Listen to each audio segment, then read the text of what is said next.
नमस्कार, स्वागत है आप सभी का कहानी संसार में। कहानी संसार में आज हम प्रस्तुत कर रहे हैं अमृत राय द्वारा लिखित निबंध नया साल मुबारक।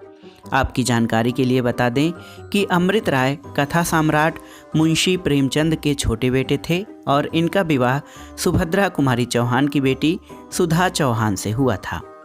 अमृत राय महत्वपूर्ण निबंधकार, उपन्यासकार, समीक्षक और व्यंग्यकार रहे हैं और उनकी ख्याति अनुवादक और श्रेष्ठ जीवनीकार के रूप में भी है।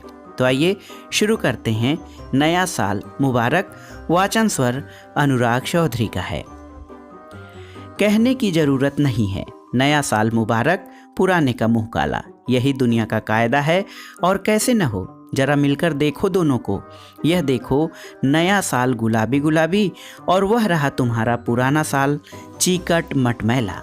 नया साल झबरे झबरे बालों वाला ऊंची नस्ल का नन्हा मुन्ना प्यारा सा पपी है जिसे बरबस गोद में उठा लेने को जी चाहता है। ऊन के गोले जैसा गरम गुदगुदा। और वह पुराना साल खुजली का मारा, लीवर बहाता, मरियल बूढ़ा लावारिस कुत्ता जो हर घर से दूर दुराया जाता है।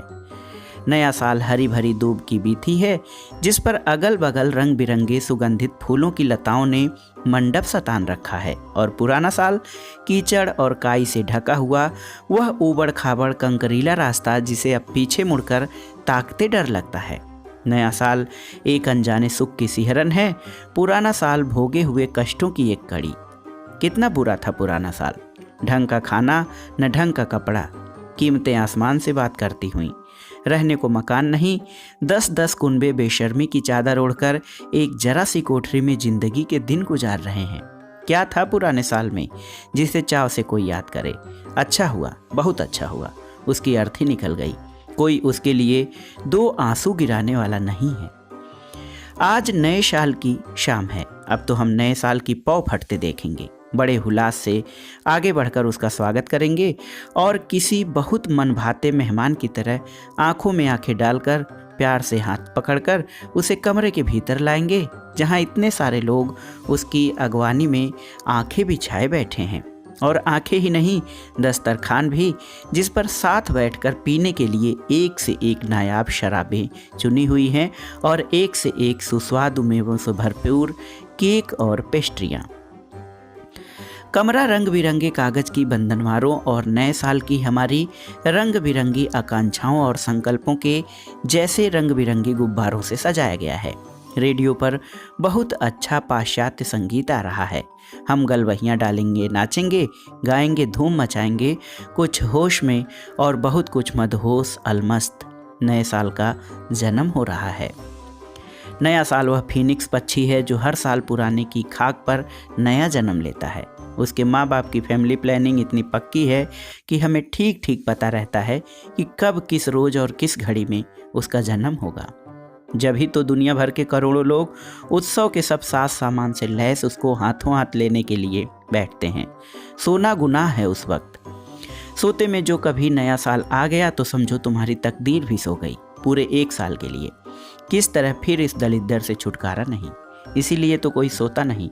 देखिए कुछ को कैसे नींद के झोंके आ रहे हैं, आंखें डूबी जा रही हैं, मुंह फाड़ फाड़ कर जम्भाइयाँ ले रहे हैं, लेकिन मजाल है कि सो जाएं।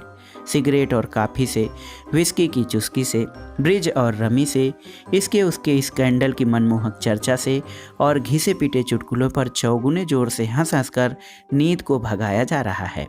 ज्यों-ज्यों घड़ी का काटा आधी रात 11:60 की तरफ बढ़ रहा है, त्यों-त्यों नाच और गाने की लय तेजतर होती जा रही है। और लो, यहाँ वहाँ सब तरफ 12 के घंटे बजने लगे। नए साल का जन्म हो गया। देखो देखो कैसा प्यारा सा बच्चा है, मक्खन जैसे हाथ पाँव, गुलाब की पंखुड़ियों जैसे होठ, कैसी अजनबी सी भोली भाली आँखें, किसी मीठे नस्तर की तरह उतरा जाता है दिल में। दुनिया की सर्दी गर्मी का अभी उसे कुछ पता नहीं।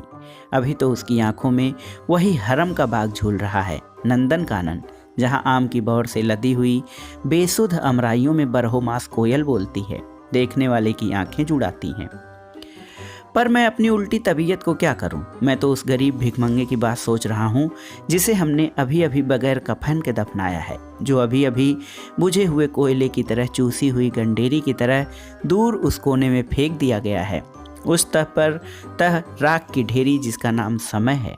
घूमने दो समय का पहिया, तुम्हारा आज का यह नया चहेता भी वहीं पहुंचेगा, मुर्दा बरसों के उसी कब्रिस्तान में।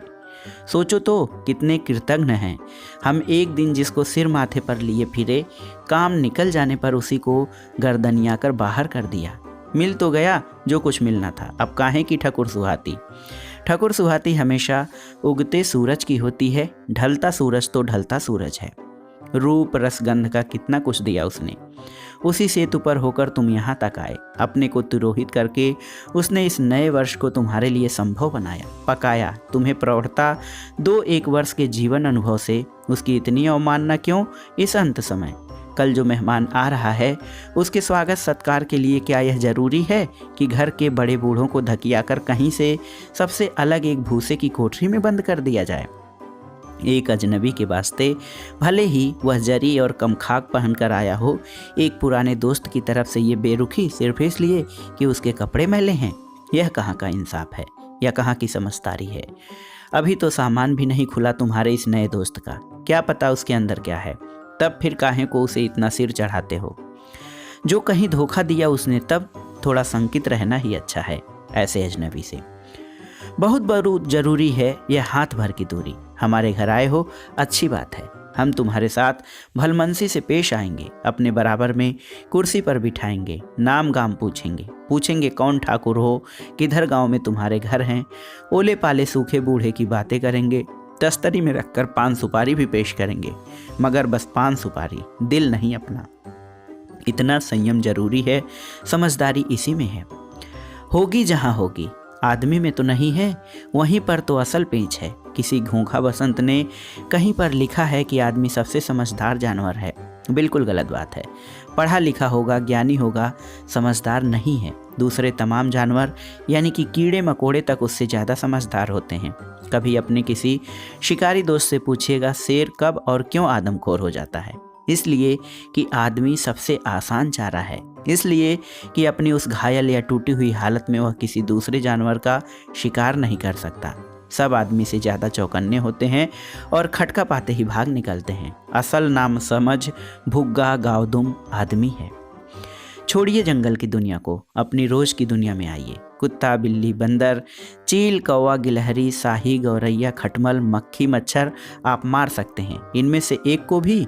कुत्ता जब देखो चौके में घुसा रहता है, बिल्ली रोज दूध पी जाती है, बंदर आए दिन कपड़े चीथता है, चील हाथ से जलेबी के दोना चपट ले जाती है, कौवे को और कुछ नहीं मिलता तो आटे की लोई ही ले उड़ता है, गिलहरी एक अमरूद नहीं बचने देती और न एक दाना मटर का, शाही आलूओं का प्रेमी है, एक एक को खोद कर चाट जाता है।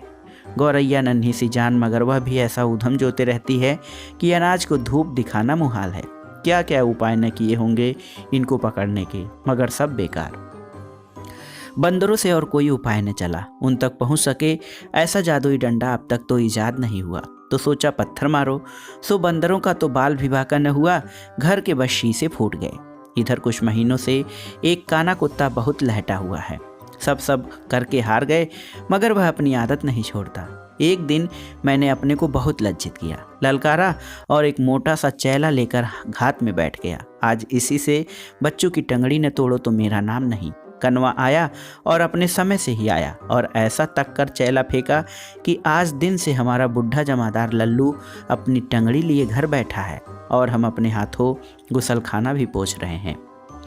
हमारे एक बड़े भाई साहब शिकारी हैं। शाहियों का उत्पात देखकर आलू का आधा खेत खोद डाला कमबख्तों ने। उनको हम पर बड़ी दया आई और उन्होंने हमको इस संकट से उबारने का बीड़ा उठाया। दिन भर 2 आदमी लगे रहे। खेत के आसपास बड़ी सी एक खाई खोदी गई और रात को भाई साहब घर भर में अंधेरा करके टार्च बंदूक लेकर शाही का शिकार करने बैठे। परम आश्वस्त कि शाही के पाप का घड़ा भर गया और अब उसके विनाश की घड़ी आ गई। हम सब सोते चले गए। सवेरे जैसे ही आँख खुली, हम लोग शाही का मातम करने खाई की ओर भागे और क्या देखा कि भाई साहब कीचड़ में सने कराहते बेदम पड़े थे। यह पूछना भी ठीक नहीं लगा कि यह सब क्या हुआ और शाही कहाँ गई। लात फांद कर उनको घर में लाए और हफ्तों उनकी सेक बांध चलती रही। तब से मुझको बराबर लगता है कि हो न हो जो दूसरों के लिए गड्ढा खोदता है वाली कहावत जरूर किसी शाही की बनाई हुई है, यानी कि अगर कोई शाही भी लिख पढ़ सकता है। अब कहिए, अलापेंगे आदमी की समझदारी का राग? मगर नहीं, देखता हूँ कि अब भी आपकी आंखों में थोड़ी सी विश्वास की चमक बाकी है। चलिए छोड़िए इन घरेलू जानवरों को, कीड़े मकोड़ों पर आइए। खटमल को क्या कहिएगा जो करोड़ आदमियों की नींद हराम किए हुई है, जैसे कि हिटलर ने भी क्या की होगी। मगर मारने चलिए तो हाथ नहीं आता, देखते देखते नज़र से ओझल हो जाता है, जैसे कोई सिद्धि हो उसके पास। और जो अपने कभी भूले से उसको पा भी लिया और पनही जमा भी दी तो 100 में से 99 बार मरता नहीं, बस नाटक किए प्राणायाम साधे पड़ा रहता है। और आप जरा सा अनुचित्ते हुए कि वह आपको साफ बुत्ता देकर अपनी राह लगा। और मच्छर, उसका तो कहना ही नहीं, एक भी जो घुस पाया मच्छरदानी में तो समझिए कि भोर हो गई। सारी रात आप उठकर बैठेंगे, कभी दिया सलाई, कभी चोर बत्ती जलाएंगे, रात भर फटाफट की आवाज़ें आएंगी, मगर मच्छर एक भी हाथ नहीं आएगा। पूरा छापेमार है वह, कि जैसे कहीं से ट्रेनिंग लेकर आया हो, और वह भी अभिमन्यु जैसी कच्ची अधूरी ट्रेनिंग नहीं कि आप दुश्मन के चक्रव्यूह में घुस गए मगर निकलने का ढंग नहीं आता। मच्छर माँ के पेट में पूरी ट्रेनिंग लेकर आता है। आप 7 नहीं 70 महारथी खड़े कर दीजिए, मच्छर को आप मनकानी करने से नहीं रोक सकते। जहाँ चाहेगा जाएगा, जो चाहेगा करेगा, और शत्रु सेना को ध्वस्त और विपर्यस्त करके जब जिधर निकलना चाहेगा निकल जाएगा। आप एक बार हवा को भी रोक सकते हो, मच्छर को नहीं रोक सकते। यह आकस्मिक बात नहीं है कि हमारी भाषा में मच्छर की तुक का एक और शब्द मिलता है, अक्षर, जिसको हमारे यहाँ ब्रह्म कहा गया है। वैसे ही अनंत उसकी महिमा है। घर की जाने कितनी जली हुई मच्छरदानियाँ उसके अदम्य सौर की कहानी कह रही हैं। और अंत उस नैस महाभारत का सदा यही हुआ है कि मैं हार कर मच्छरदानी के भीतर चादर मुँह से उड़कर सो गया हूँ, और जितना उस परम प्रतापी मच्छर से बचने के लिए, उतना ही अपने मुँह की शर्म छिपाने के लिए। जब ही तो मैं कहता हूँ, और कुछ झूठ नहीं कहता। खुद को, अपने मन को टटोल कर देखिए। समझदारी में आदमी मच्छर के संग तो क्या, पासंग में भी नहीं बैठता। रही मक्खी, सो उसको तो आदमी की नाक से खास मोहब्बत है। सारी दुनिया छोड़कर वह जब बैठेगी तब आदमी की नाक पर, शायद उसके दर्प को चूर्ण करने के लिए ही, क्योंकि आदमी को सबसे ज़्यादा घमंड अपनी नाक का ही होता है।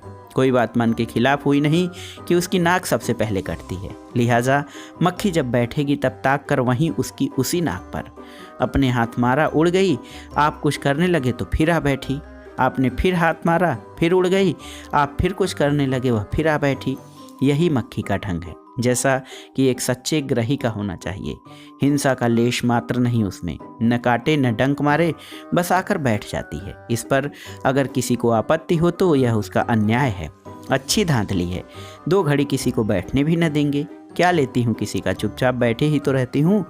उसमें भी आपकी नाक कटी जाती है तो फिर ठीक है, हो जाए एक बार निपटारा कि यह खेत किसका है।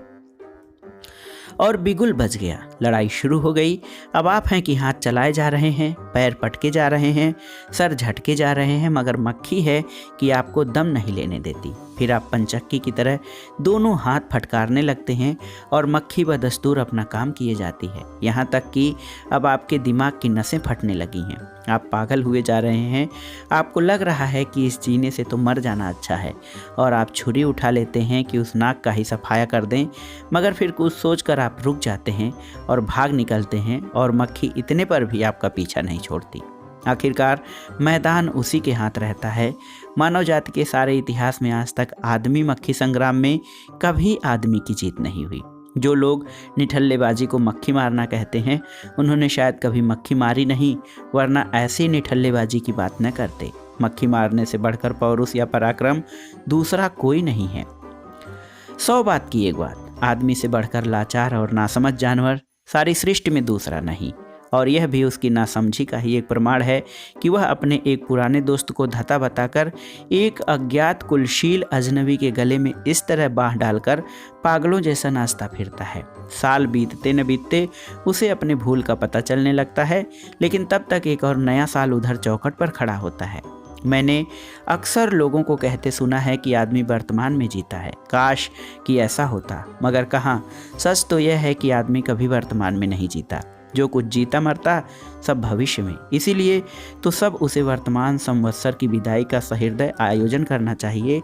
तब वह एक अजन्मे और तुरंत के जन्मे शिशु के स्वागत में इस तरह मतवाला होकर पिपहिरी बजाता घूमता है, और सो भी आज के इस जमाने में, जबकि सब जानते हैं कि हर नया बच्चा मुसीबतों की एक नई गठरी लेकर घर में आता है। तो दोस्तों, ये था निबंध अमृत राय का लिखा हुआ नया साल मुबारक। ये एक तरह से कटाक्ष और व्यंग की शैली में लिखा गया निबंध था। आप इसको सुनिए और आनंद उठाइए।